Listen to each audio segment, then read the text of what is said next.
Welcome back to the deep dive. I want to start today with a feeling that I think a lot of people, especially guys, have been wrestling with lately.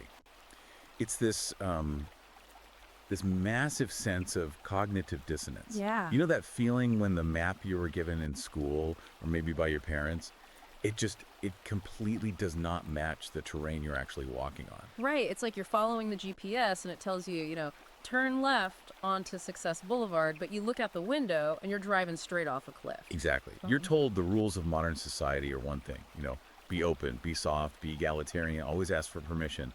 But then reality hits. Yeah. When you actually apply those rules in dating or out in the corporate world, the results are basically the exact opposite of what you were promised. I mean, you don't get the girl, and you definitely don't get the promotion. It's that hot and cold paradox. Society demands you be this perfectly safe guy, but biology seems to demand that you be dangerous. Yeah. And trying to be both at the exact same time is just, it's driving men insane. It really is. And that contradiction is exactly where we're parking the car today. We are diving into a stack of material that claims to explain not just why that contradiction exists, but that it was actually engineered. We're looking at what the author calls the hidden mechanics of gender and power. But before we open this map, we really need to be clear about where this is coming from, because this is not your standard, airport self-help fluff. No, not at all. We are analyzing a new ebook today titled What Women Want: Beauty and the Beast, Fried Ice and Authority Without Responsibility by Conrad Reicher. And look, full disclosure right up front. This source material is written explicitly for the manosphere. Very explicitly. Right, it's for the red pill community, for men's rights activists. It is a polemic. It's aggressive. And our job here on the Deep Dive is just to be your guides through the text. We aren't here to moralize or tell you what to think. We're here to impartially report on the arguments, the logic, the data presented in the book.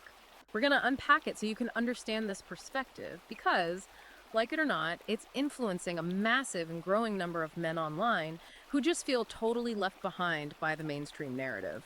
It's a glimpse into a very specific, ultra-long, incisive lens on the world. And honestly, if the concepts we break down today intrigue you at all, or if you just want to see the primary source code for this worldview for yourself, you need to go check out Amazon Kindle or Google Play Books and buy the ebook. Yeah, you really have to read it to get the full weight of it. It's dense. We can only cover the absolute highlights here. And hey, if you're enjoying these deep dives where we tackle the tough, controversial stuff that other shows just won't touch, do us a favor and smash that like and subscribe button right now. It really helps us keep the lights on. It does. Okay, let's get into the weeds here. Our roadmap for today covers a few massive pillars from the book. We're going to look at the history of our institutions, this concept of fried ice, and some pretty wild biological data on desire. Right. You actually mentioned fried ice earlier. It sounds like, a bad state fair food. What is the author actually getting at with that? So it's his core metaphor for a logical absurdity. Riker argues that modern society has conditioned women to demand a man who is essentially a thermodynamic impossibility.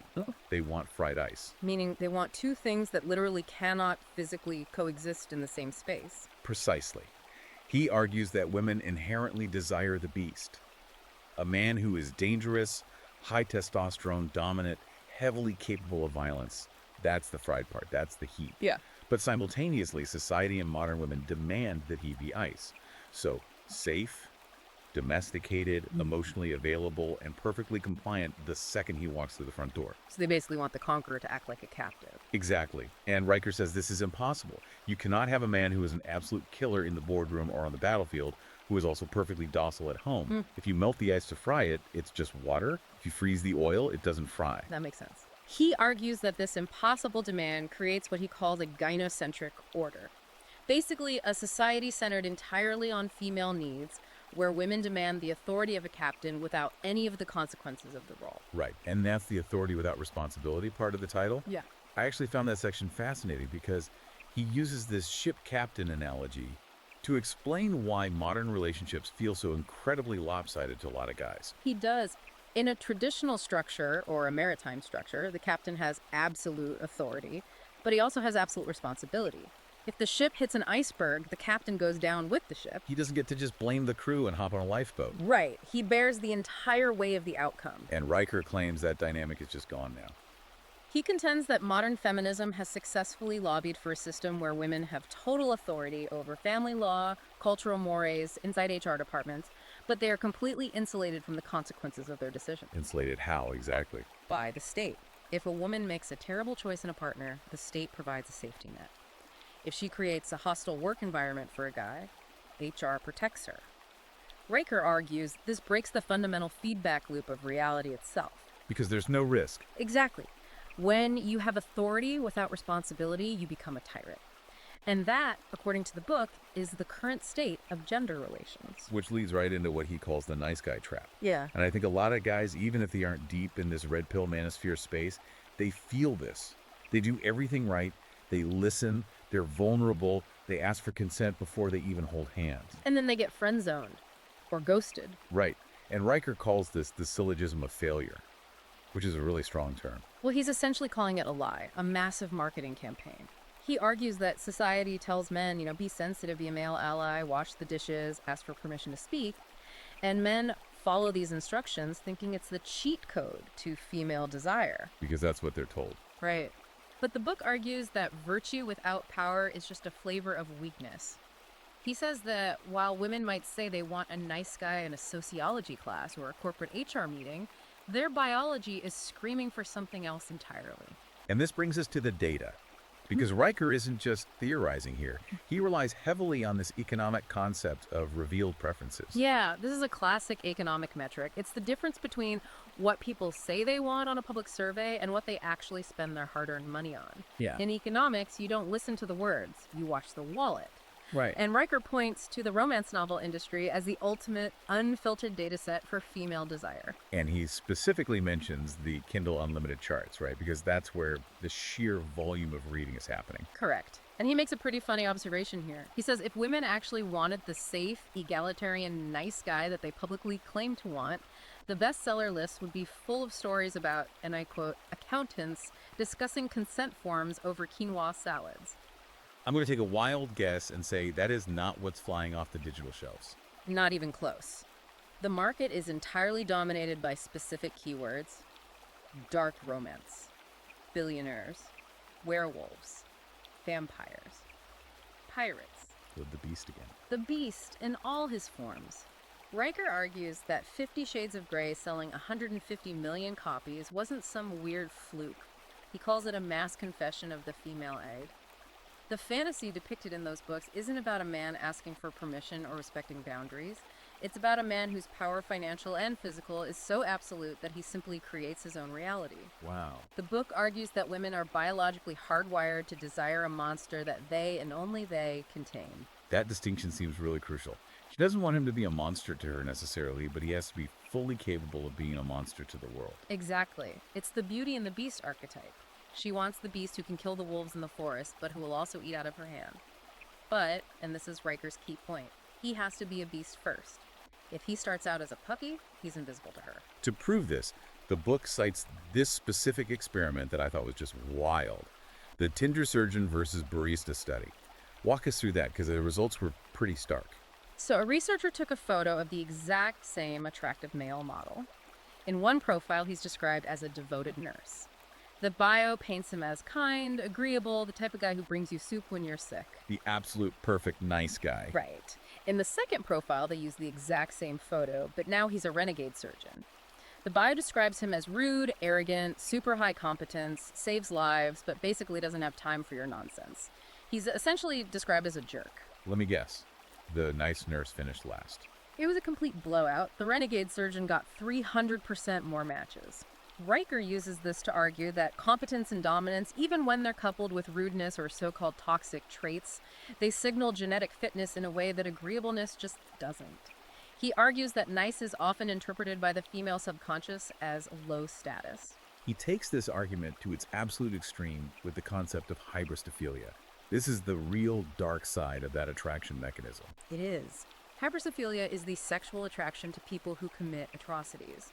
Riker brings up the very discomforting fact that serial killers like Ted Bundy and the Menendez brothers received bags of love letters, nude photos, and marriage proposals while sitting on death row. Which is logically terrifying. You'd think the moral arbiters of society would be the most repulsed by those guys. That's Riker's gotcha point.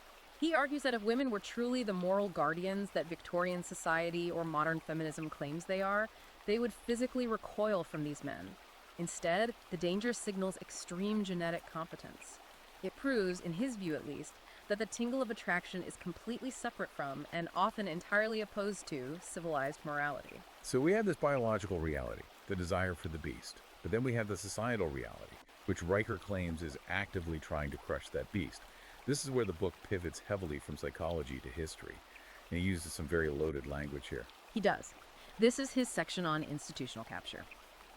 Riker starts with the premise that Western civilization, the infrastructure, the power grid, the internet, the buildings, was built almost exclusively by men. Specifically, men channeling that exact beast energy into creation and production. But now, he argues, those exact same men are being demonized by the institutions they built. He uses the term Menkampf, which is obviously a highly provocative play on words. Very provocative. He introduces Menkampf to describe what he sees as the true ethos of modern feminism. He argues it's not a movement for equality anymore, but a literal manifesto of misandry. He claims the ideology blames the male sex for every historical evil, while simultaneously extracting all the resources and comfort that men produce. And he traces the root of this ideological shift back to the universities. Yes, this connects to his theory on the Frankfurt School and cultural Marxism. Let's pause there for a second. Cultural Marxism is a buzzword we hear thrown around a lot. How is Riker defining it in this book? He defines it as the long march through the institutions. The theory is that Marxist thinkers in the 20th century realized the working class wasn't actually going to revolt economically, because capitalism was making them too comfortable. So they shifted their focus entirely from economics to culture. Instead of rich versus poor, it became oppressor versus oppressed based on identity, race, gender, sexuality. So the goal shifted from economic revolution to cultural re-engineering. Exactly. Riker argues that universities simply stopped teaching logic, rhetoric, and hard skills and started focusing on instilling guilt. The goal became to deconstruct the patriarchy. He argues this replaced meritocracy, where the best man wins, with mediocrity through mechanisms like DEI or diversity, equity, and inclusion. He has a really fascinating take on the state itself in this section. He calls the government the surrogate husband. That ties right back to the authority without responsibility thesis. Riker argues that the welfare state has effectively replaced the biological father and the husband. How so? Is it just a financial thing? Mostly, yes. He says taxpayers, who he asserts are net mostly men, fund a system that allows women to marry the state.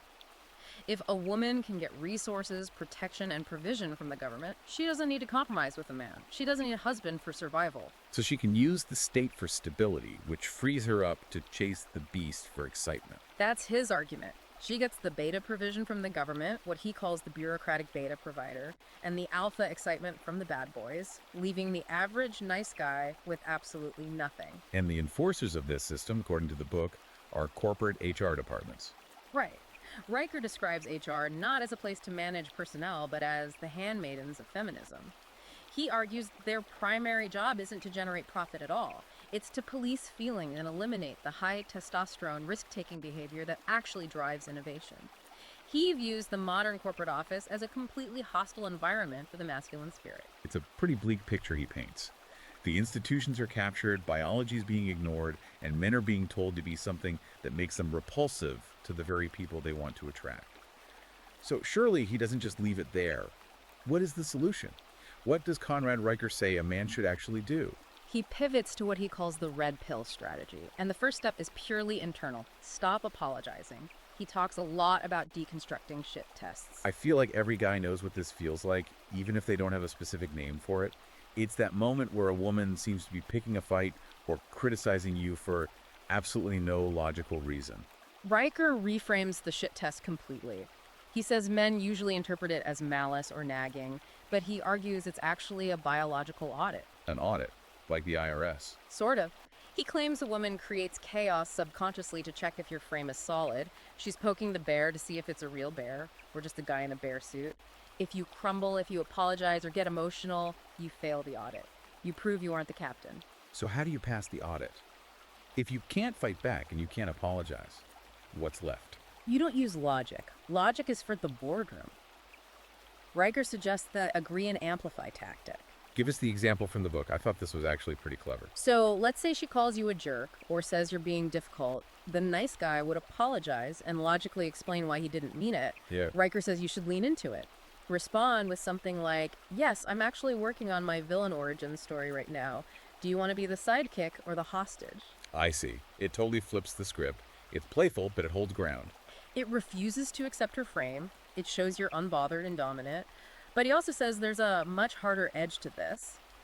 If the disrespect is real, not just a test, but actual disrespect, the only punishment that works is the total withdrawal of attention. Right. Don't argue, don't shout, just disappear. Exactly. Attention is the currency women value most, according to Riker. Stop spending it on bad behavior. Now, beyond dating, Riker has a broader, much more radical plan for men. He talks about the Schwartz Commando. Yeah, this is where he gets into real community building. The Schwartz Commando is his term for small, highly disciplined black squads of androcentric allies. Androcentric meaning centered entirely on men. Right. He argues that you cannot survive this modern environment alone. The lone wolf dies. You need a brotherhood, similar to the early Christian communities or ancient guilds, where trust and competence are the only metrics that matter. He says men need to build their own networks that are completely invisible to the gynocentric state. And these groups are supposed to build what he calls the new manosphere Jerusalem. Which is a metaphor for parallel institutions. Riker advises men to essentially opt out of the corrupt mainstream system altogether. So don't try to change HR. Don't try to vote your way out of it. Believe. He advocates using Bitcoin to escape the financial dragnet because it's censorship resistant.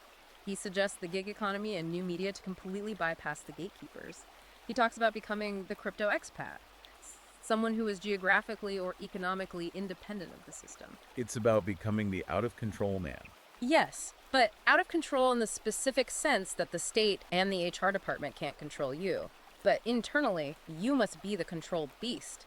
That's the final archetype he aims for. The Aristotelian ruler. Correct. You aren't a chaotic mess. You are highly capable of violence and chaos, but you are disciplined by a strict code of honor.